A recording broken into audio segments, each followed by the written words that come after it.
Ang Team Charlie ay nagambagan ng tig-5 piso kada araw para sa mini-negosyo. Kami ay nakabuo ng halagang 135 piso kada miyembro. Sa kabuuan, kami ay nakakuha ng 1,350 piso para sa puhunan ng aming mini-negosyo. Ang nabunot namin na produkto na aming gagawin ay kandila. Narito ang mga kagamitan na aming kakailanganin.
Ang kandila ay ibinenta namin kada piraso sa halagang 30 piso sa malaki at 20 piso naman sa maliit.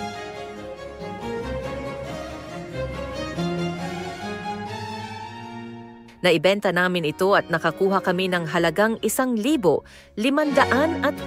piso at ang kita namin ay 230 piso. Amin namang ibinalik ang puhunan sa lahat ng miyembro ng grupo.